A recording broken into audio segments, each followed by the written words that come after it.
put down the hors d'oeuvres. It's time for the main course.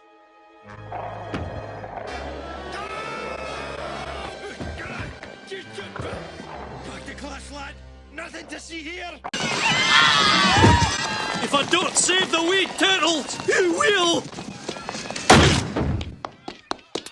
Go! Save me from the wee turtles! They were too quick for me! Ah!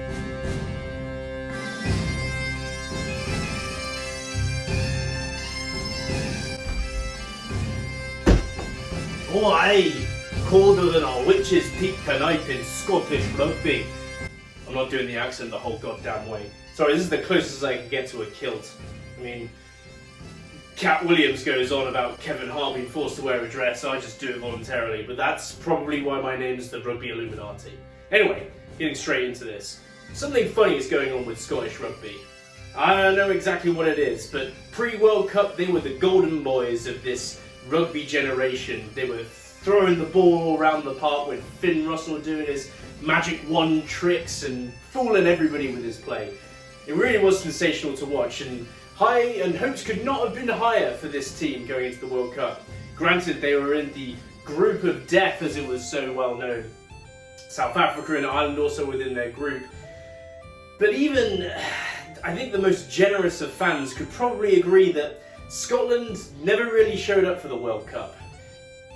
It's like they crumbled under the pressure of how good they were. They turned up and against Ireland and South Africa, they kind of just lay a big egg. There was nothing creative about them. They never really threatened, and considering the games that they played in the Six Nations where they beat England and they almost beat France in a World Cup warm-up where the majority of starters played for both sides, I don't know if this has just taken a hit and really kind of set Scottish rugby back a pace from where it was pre-World Cup.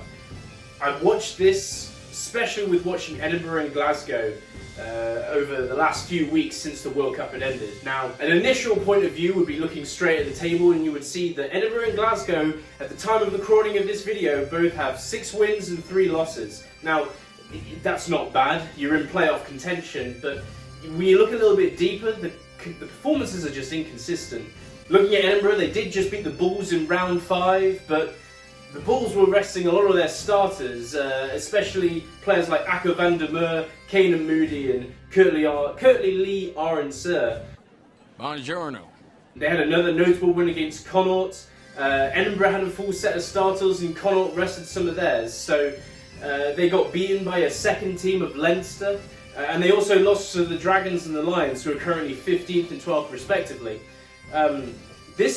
Some of these games, they could very much be 3 wins and 6 losses instead of the other way around. They're also in the Challenge Cup, and they have now gone 1-1, winning 1 against Castres and losing to Clermont Auvergne.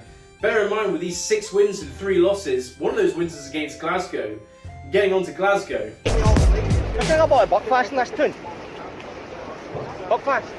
Glasgow started off well with a win against Leinster, but it was arguably against Leinster's second team. And then they had a loss to Connaught the week after. They beat the Stormers, the Ospreys, Benetton and Ulster, which is all impressive, but then they got destroyed by Munster.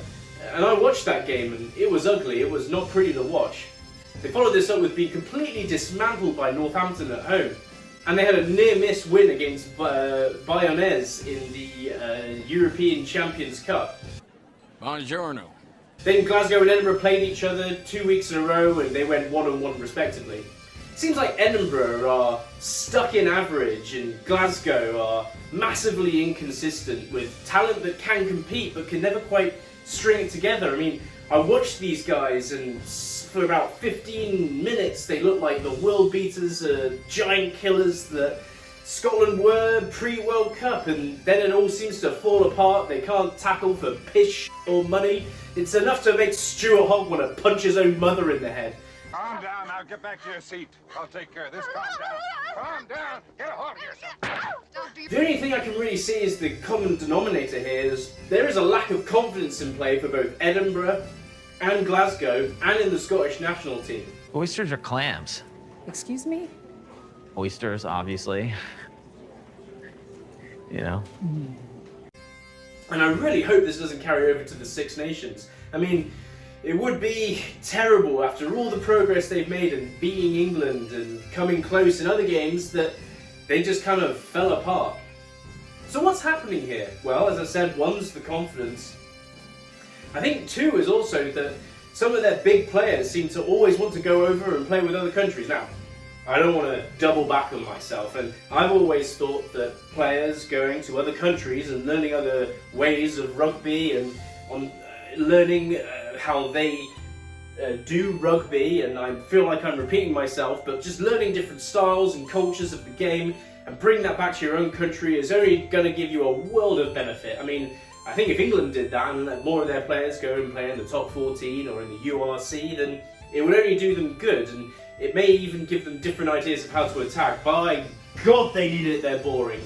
However, with Scotland, I just feel like they're teetering on the edge of that happening a little bit too much. I mean, some of their main stars, they no longer really play for their country. I mean, Finn Russell's gone and followed the bag over to Bath, and Kinghorn has now gone over to Toulouse. It's almost like they're begging out to have a superpower team to launch themselves off and have some momentum going from domestic rugby into internationals. It almost feels like it's a luck of the draw of what's going to happen with the Six Nations, and I could be proven wrong here, and this video would be evidence of it, but I'm just not sure. Is anyone else thinking that it could be a complete roll of the dice and they wouldn't be surprised if Scotland came second or last? I mean, really, it would be... I have no idea what to expect of this team, and I don't think they know what to expect of themselves either. With all this said and all in mind, I think it's a really important to know where these two clubs were. I mean, Edinburgh last year, you've got to keep in mind that they finished 12th, so it is an improvement, but you just feel like they're not reaching their potential, and Glasgow have stayed the same. It feels like there's just the momentum that was carried forward has just stagnated a little bit, and we're all just stuck in the mud, just waiting for someone to come and push us out of it.